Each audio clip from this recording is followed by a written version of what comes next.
आनंदित है गए। और कल के श्रृंगार में अक्षय नवमी को और गोपाष्टमी को एक विशेष ऊपर एक गोकर्ण जैसी आवे तो वो भी कल धारण है ठाकुर जी के। हाँ, इतना आनंद चित्त में आ गयो मैंने कि आज की हमारी अक्षय नवमी अक्षय है गई, आनंद है गयो। अक्षय मतलब जाको क्षय ना है सके।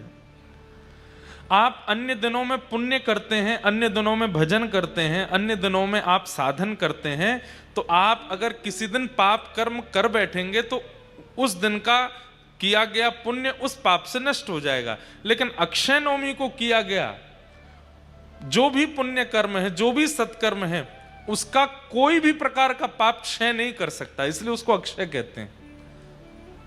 आज आपने नाम जप किया तो आज कुछ पुण्य प्राप्त हुआ, कल आपने छोटी सी कोई भूल कर दी, कोई पाप कर दिया, तो आज का नाम नष्ट हो जाएगा। आज के द्वारा आज का किया गया जो भी प्रभाव था नाम का वो शून्य हो जाएगा। लेकिन अक्षय तृतीया, अक्षय नवमी, गोपाष्टमी और कल, वैसे तो आज भी मान रहे हैं, आज भी प्रारंभ हो गई है एकादशी, देव उत्थान एकादशी, पर हम लोग कल मानेंगे। उसके पीछे कोई कारण नहीं है, कई जगह आज है, पर हम आज सफर में थे ना, तो विधिवत रूप से हम अभी तो आए हैं 10-15 मिनट पहले, तो कोई ऐसा कुछ कर नहीं पाए विशेष, तो हमने फिर कल की मानी, क्योंकि कई मंदिरों में कल भी है। तो कल देवोत्थान एकादशी, गोवर्धन पूजा, दीपमालिका, दीपोत्सव, ये विशेष दिनों पर किया गया पुण्य एक प्रकार से वो अक्षय हो जाता है। और उसमें भी अक्षय नवमी और अक्षय तृतीया हो तो उस दिन का किया गया पुण्य तो ना जाने कितना अक्षय होगा, उसको किसी भी प्रकार का हमारे द्वारा किया गया पाप नष्ट नहीं कर सकता। तो कल के जो दर्शन श्री जी बाबा के हुए, श्रीनाथ जी के, हमारे गोवर्धन नाथ जी के हुए, अद्भुत अक्षय हो गए, सबसे श्रेष्ठ हो गए। वैसे तो प्रत्येक दर्शन श्रेष्ठ है, परंतु ये अति आनंद हुआ कल हमको, इसलिए हम आज आपसे वो साझा कर रहे हैं। और आज कथा के प्रारंभ में शायद पहली बार ही गाया होगा हमने, हो महारा घट मां विराजता श्रीनाथ जी, यमुना जी, महाप्रभु जी। अब आप सब गुजरात के हैं, किसी एक से हम शिक्षा ले लेंगे कि और कैसे गवेंगे शब्द आगे के, तो फिर गाएंगे, एक दिन और विस्तार से गाएंगे। और भी कई गुजराती पद आते हैं हमको, पर विधिवत रूप से कहीं गाने का ऐसा साहस नहीं कर पाए, पर इस बार ऊंझा में गाएंगे, खूब धुआंधार गुजराती गाएंगे। तो अब धीरे धीरे हम सोच रहे हैं कि अब कथा करते करते हमको 10 वर्ष हो गए, अब थोड़ा थोड़ा भाषाओं का ज्ञान भी लें, थोड़ी थोड़ी गुजराती सीखें, थोड़ी मराठी सीखें, थोड़ी, वैसे हम ही कहते हैं कथा में कि एक ही रहो, अनेक होने की क्या आवश्यकता है। पर दाल चावल सादा खाओ, उसका अपना स्वाद है, पर उसमें थोड़ा अचार डाल दो, थोड़ा दही मिला लो, थोड़ा पापड़ डाल लो, थोड़ा उसमें नींबू निचोड़ दो, थोड़ा उसमें और विशेष कुछ और विशेष जोड़ दो, तो खूब सारी चीज मिल जाती हैं, तो और स्वाद आ जाता है पाने में। तो ऐसे ही दाल चावल तो हम हैं ही, अब धीरे धीरे थोड़ी गुजरात की मिठास भी जोड़ देंगे, थोड़ी पंजाब का हमारे का चटपटा भी जोड़ देंगे, मराठी महाराष्ट्र का थोड़ा उसमें महाराष्ट्र में क्या होता है पूरन पोली जोड़ देंगे, बंगाल के रसगुल्ला जोड़ देंगे, बंगाल के, अच्छा एक बात और, बंगाल का रसगुल्ला नहीं है, रसगुल्ला उड़ीसा का है, बंगाल का तो सौंदेश। तो ऐसे सब जगह जाते हैं कथा करने, तो सब थोड़ी थोड़ी भाषा आ जाए, उनमें थोड़ा कुछ गाएं, कुछ कहें, सुख मिलता है। तो आज से हम ऊंझा में कथा कहने के लिए आए हैं, आप सब लोग एकत्रित हुए हैं। नित्य कथा शाम 7 बजे शुरू हो जाएगी, और हमें जान के बहुत अच्छा लगा कि यहाँ सब लोग भोजन प्रसाद पाके फिर कथा सुनने आते हैं। हाँ, खाली पेट कथा नहीं सुनते हैं, सब लोग भोजन आदि डिनर आदि करके आते हैं अपना। अद्भुत कथा है, हमने आज तक कभी ऐसी कथा नहीं करी रात में 7 बजे से 10 बजे तक। एक बार पहले कभी करने का अवसर मिला था, संभवतः झारखंड में चंदन क्यारी झारखंड में एक स्थान है, धनबाद के पास। बहुत पहले जब हमारी लोग कथा वथा सुनते नहीं थे तब करी थी वहां कथा। तो भी कथा ऐसी होती थी 8 बजे से 11 बजे तक, 10 बजे तक। परंतु बहुत दिन बाद हमने तो कहा भैया सुबह करा लो। बोले महाराज जी सुबह आएंगे ही नहीं। मैं क्यों नहीं आएंगे? बोले व्यापार प्यारा है, सुबह पेट पूजा, शाम को आत्मा पूजा। तो मैंने कि बढ़िया है। तो संभवतः रोज समय यही है। विश्राम दिवस का हो सकता है समय थोड़ा पहले करना पड़े हमें, उसके लिए हम अभी बात करेंगे पूरे परिवार से, सबसे मिलके जुल के जैसी परियोजना बनेगी उस हिसाब से विश्राम दिवस अगर जल्दी करें तो आ जाओगे ना सब लोग? अरे कम हाँ बोल रहे हैं, ज्यादा बोलो। सब आ जाएंगे अगर हम जल्दी करें तो नहीं, जल्दी आ जाना, क्योंकि 8 तारीख से हमारी लुधियाना में कथा है, यहाँ से पंजाब पहुँचना है। तो बीच के अगर हमें समय मिल जाएगा तो हम 1-2 काम हैं हमारे वो निपटा लेंगे, यही समय रहता है हमारे पास। तो बाकी आप सब लोग देखेंगे, अभी कोई निश्चित नहीं है, कल परसों में और देखेंगे। अंतिम दिन की कथा हो सकता है थोड़ी जल्दी करके फिर प्रस्थान करें। नायक परिवार को बहुत बहुत धन्यवाद, उन्होंने ये मधुर कथा का क्रम यहाँ रखा है। और उमिया माता जो कि पटेल समाज की, विशेष पटेल समाज की कुल देवी हैं। और कौन से खट्टा पटेल कैसे है? कड़वा पटेल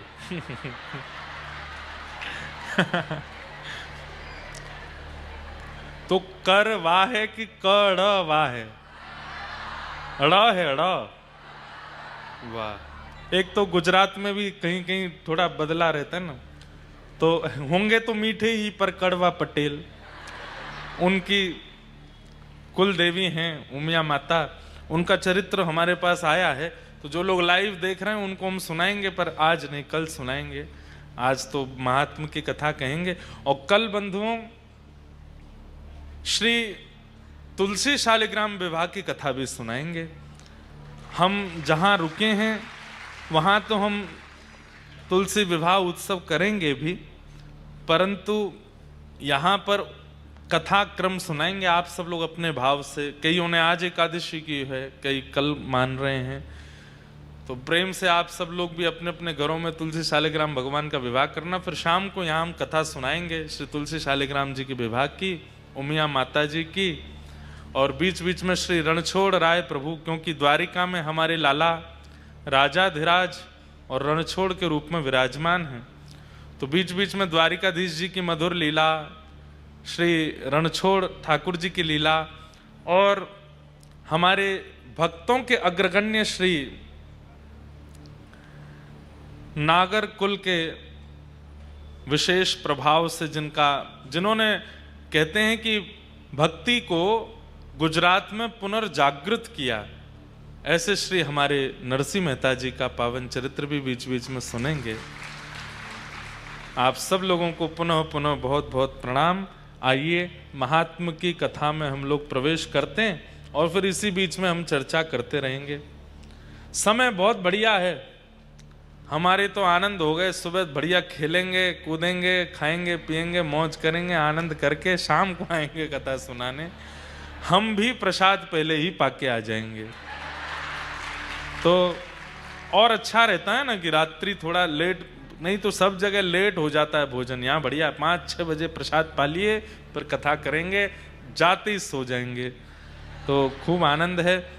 और 1-2 दिन बीच में मिलने का भी क्रम रखेंगे। स्थान सीमित है, हमारे नायक परिवार जी की फैक्ट्री है बढ़िया, वहाँ पे खूब जगह है, तो लोग बाग भी खूब आ सकते हैं। लाल जी के भी दर्शन वहीं हो जाएंगे।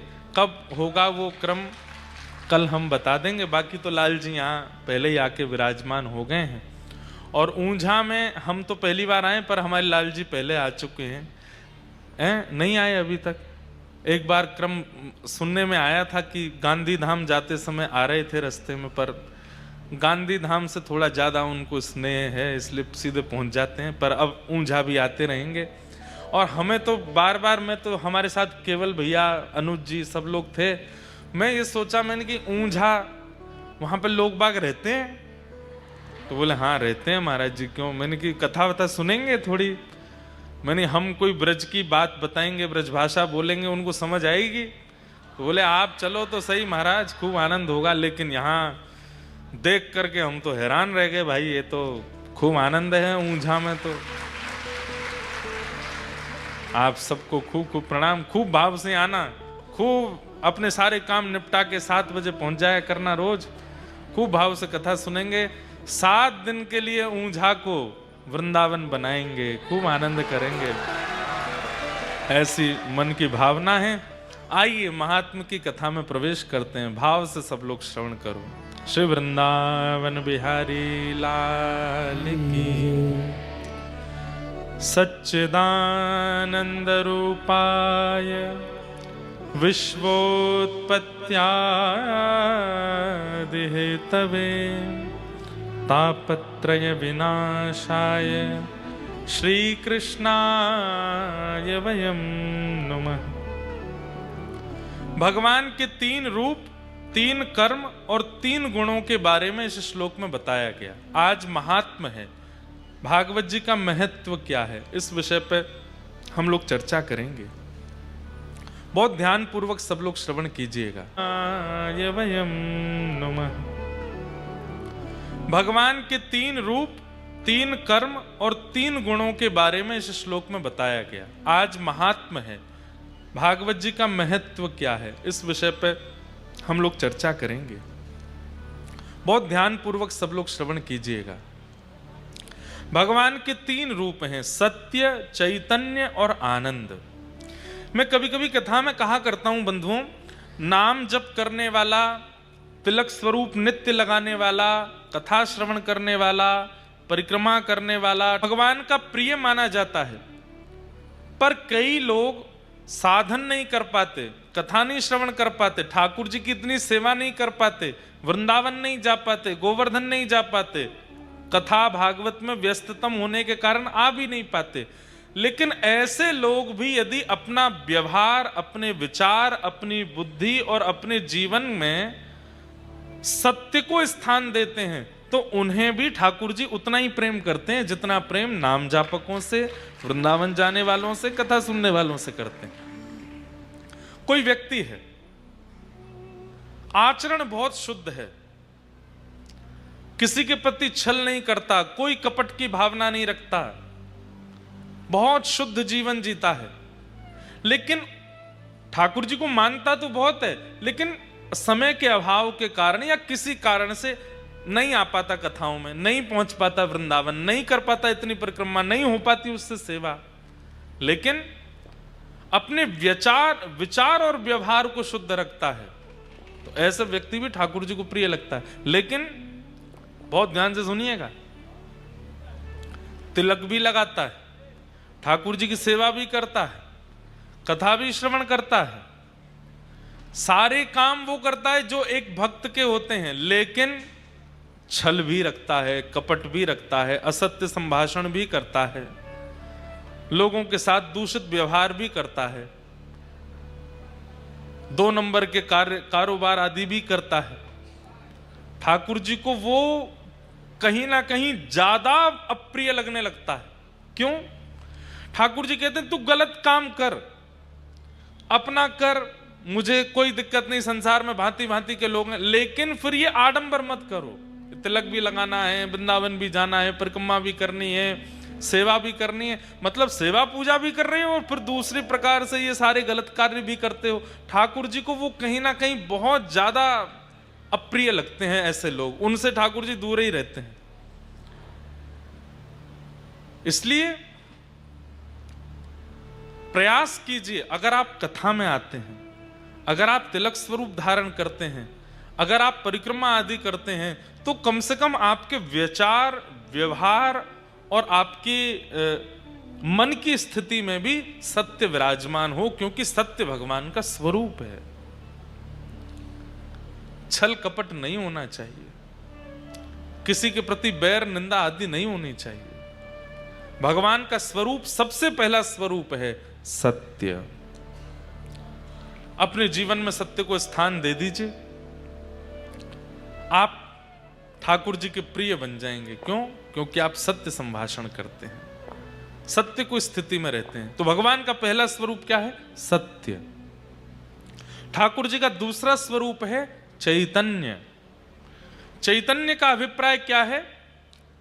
जिसको देखो, जिस स्थिति का अनुभव करो, उसमें भगवत दर्शन। इसमें भी ठाकुर जी। विचार कीजिए, आपके ऊपर पंखा है, इसमें भी ठाकुर जी हैं। ये हवा है, इसमें भी ठाकुर जी हैं। जल में भी। हमारे हिंदू वैदिक सनातन धर्म में कई लोग हंसते हैं, बोले बताओ ये तो सबको पूजते हैं। पूजते क्या है? सब जगह हैं ठाकुर जी।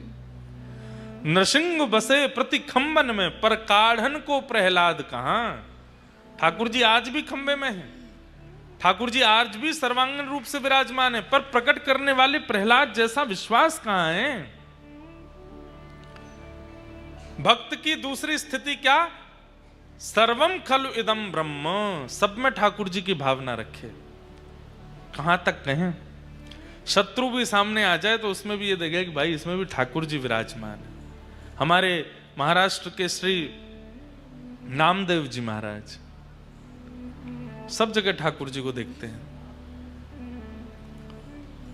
भूत में भी ठाकुर जी, चूहा में भी ठाकुर जी, कुत्ता में भी ठाकुर जी, काले में भी ठाकुर जी, गोरे में भी ठाकुर जी, सब जगह ठाकुर जी। सबको प्रसिद्ध कथा है, पता है कि कुत्ता रोटी लेके भागा तो पीछे घी का डिब्बा लेके भागे। अरे पंडरीनाथ, अरे विठलनाथ, रूखी रोटी मत खाना, घी चुपड़ने दो थोड़ी सी। तो कुत्ते में से ठाकुर जी प्रकट हो गए और प्रकट होकर के बोले, हे नामा, हम तुझे यहां भी दिख गए। तो बोले आप हो नहीं क्या यहाँ पे? आप यहां पर भी तो हो। श्री एकनाथ जी महाराज की प्रसिद्ध कथा आती है, गंगोत्री से गंगा जल लेकर के निकले हैं पैदल। कहां? रामेश्वरम के लिए। कहां गंगोत्री? उत्तर में हिमालय की गोद में, और कहां रामेश्वरम? दक्षिण भारत के बिल्कुल कन्याकुमारी के पास, भारत का अंतिम छोड़। इतनी लंबी पैदल यात्रा क्यों कर रहे हैं? कि मैं अपने हाथ से लिया गया गंगोत्री जल स्वयं रामेश्वर भगवान पर डालूंगा। महीनों चलते चलते चलते चलते जब रामेश्वरम पहुंचे, सामने मंदिर दिख रहा है रामेश्वर भगवान का, और उसी समय बस नृत्य करने लगे। मेरी यात्रा पूर्ण हो गई, अब मैं रामेश्वर भगवान पर गंगा जल डालूंगा।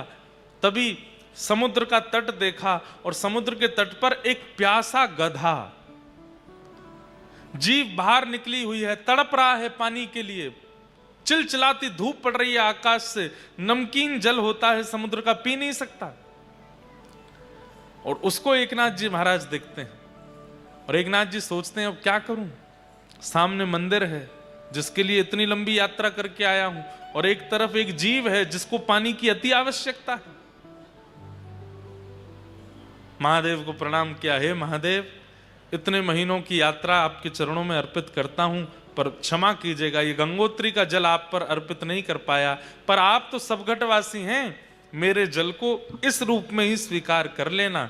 गधे के मुख में जाकर के जैसे ही गंगा जल अर्पित करने लगे, देवादिदेव महादेव शंकर भगवान वहीं प्रकट हो गए। प्रकट होकर के श्री एकनाथ जी महाराज को हृदय से लगा लिया।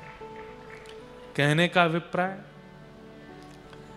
अरे लोगों में देखने की बात बहुत दूर की है, अपने घर के ठाकुर जी और मंदिर के ठाकुर जी में भी हम भेद कर लेते हैं।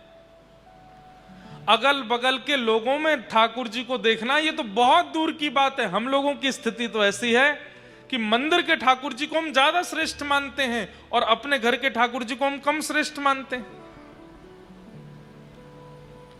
इस सर्वम खलु इदम ब्रह्म वाली स्थिति कैसे बनेगी हमारी? सब में ठाकुर जी का अनुभव करो, धीरे धीरे करो। जरूरी नहीं कि आज कथा सुनी आज रात से ही सब में देखने लगे ठाकुर जी, ऐसे नहीं। ये बनावटी नहीं करना है, आपके स्वभाव में आ जाए। आप जब तुलसी जी को देखते हैं, आप जब घास फूस देखते हैं, किसी जीव को देखते हैं, किसी मानव को देखते हैं, किसी स्थूल वस्तु को देखते हैं, आपके हृदय में तुरंत प्रणाम की भावना आवे, अपने आप ही मन में आने लगे सब जगह तो ठाकुर जी हैं ही। सर्वम खलु इदम ब्रह्म, ये भगवान का दूसरा रूप है, चैतन्य। ठाकुर जी की पहली उपस्थिति सत्य में है, ठाकुर जी की दूसरी उपस्थिति चैतन्य में है। कोई लोग कहते हैं ना, आप इतने साल से कथा कर रहे हो, ठाकुर जी देखे आपने? और अगर देखे हैं तो हमको दिखाने की कोई एक सूक्ष्म बात बताओ। ये 3 स्थिति बना लीजिए, आपको ठाकुर जी दिख जाएंगे। सबसे पहला, सत्य आचरण कर लीजिए। दूसरा, सब में ठाकुर जी की दृष्टि रख लीजिए, सब जगह ठाकुर जी हैं। अच्छा, इसमें कई बार ऐसा होगा, लोग बाग आपको पागल भी कह सकते हैं। बताओ, सबको वंदन करता है, सबको पूज लेता है, जो दिख जाए। हमारे वृंदावन में एक मंदिर है, नाम सुना होगा आपने, पागल बाबा, सुना है नाम? पागल बाबा मंदिर है, बहुत बड़ा मंदिर है। मैं भी बचपन में गया था अंदर, अभी तक मेरे को भी जाने का नहीं मिला अवसर।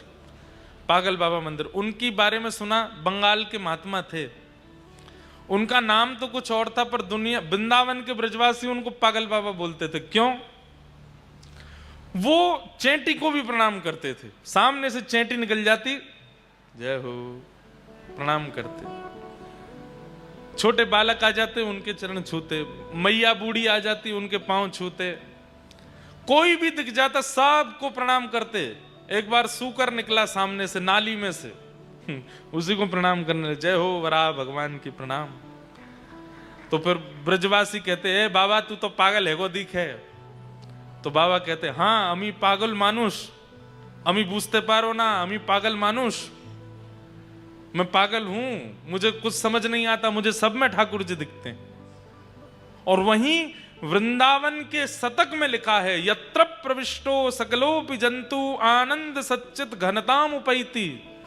वृंदावन की सीमा में प्रविष्ट हो जाने के बाद एक छोटे से छोटा कीट भी ठाकुर जी का स्वरूप होता है। पढ़ते हम सब हैं, सुनते अब सब हैं, मानता कोई नहीं।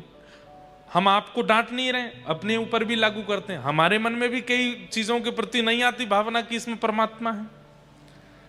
दोनों को करना है चेंज, मुझे भी आपको भी। धीरे धीरे, धीमे धीमे सब में ठाकुर जी की भावना रखना प्रारंभ करो। श्रीनाथ जी इधर भी हैं, श्रीजी बाबा इधर भी हैं, लाडली जी यहां भी हैं, हमारे राधारमण जी इधर भी हैं। सर्वम खलु इदं ब्रह्म। तो पहला सत्य, दूसरा चैतन्य। जड़ हो, कैसी भी वस्तु हो, लिविंग थिंग हो, नॉन लिविंग थिंग हो, सब में ठाकुर जी हैं। भले ही सबके सामने प्रणाम मत करो, पर मानसिक प्रणाम तो कर ही लिया करो, इनमें भी ठाकुर जी। और अंतिम है आनंद। जीवन में कैसी भी स्थिति आ जाए, आप चित्त से अगर आनंदित रहते हैं तो एक प्रकार से आपके चित्त में श्री ठाकुर जी रहते हैं। जरा सी एक घटना हो जाती है, जरा सी कोई परेशानी आ जाती है, सिर पकड़ के बैठ गए, हाय राम जी का है गो, अरे अब कैसे होगा, अब क्या होगा, अब क्यों होगा, चिंता करने लगे, फोन घुमा रहे हैं, इससे पूछ उससे पूछ, ये कैसे। जरा सी बात पर इतनी विचलनता जिनको होती है, वो एक प्रकार से बुद्ध पुरुषों के सामने ये प्रमाणित कर रहे हैं कि उनके चित्त में ठाकुर जी नहीं है। ठाकुर जी होंगे तो कैसे होंगे? कोई घटना घटी, आपको फोन आया कि भैया आपके घर में या आपके परिवार में या आपके व्यापार में ऐसा ऐसा कुछ हो गया, सुन करके अच्छा कोई बात, अभी हमको 1 घंटा फोन मत करना, हाँ संभालो, थोड़ी देर बैठे हैं, श्री कृष्ण गोविंद हरे मुरारे, हे नाथ नारायण वासुदेव। हे ठाकुर जी, हे श्री जी, निश्चित ही आप कोई मंगल विधान सोच के बैठे हैं और उसी मंगल विधान को पूर्ण करने के लिए आपने ये कुछ लीला रची होगी, सब मंगल में होगा, मुझे कोई चिंता नहीं है, बस चाहे जो हो जाए आप हमसे दूर मत जाना, आप हमसे दूर मत होना। व्यापार में कोई खपत हो जाए, परिवार में कोई रूठ जाए, कुछ हो जाए, श्री जी ठाकुर जी से प्रार्थना करना, हे श्री जी ठाकुर जी, आप सब मंगल सोचते हैं, जो विचार है आप सब कीजिए, पर बस आप दूर मत होना। बिल्कुल निश्चिंत रहो, कोई दिव्य महापुरुष हैं, आए हैं कथा सुनने। बस इनको भी पंखे का तो पता ही हो।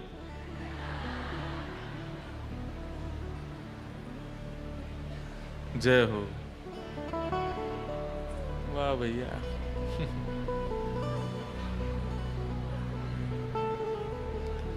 उनको आनंद तो बहुत आ रहा है, गए परिक्रमा लगा के। तो मैं क्या बता रहा था, कहां था, जल्दी बताओ। आनंद। गुजरात में भी एक जगह ना आनंद।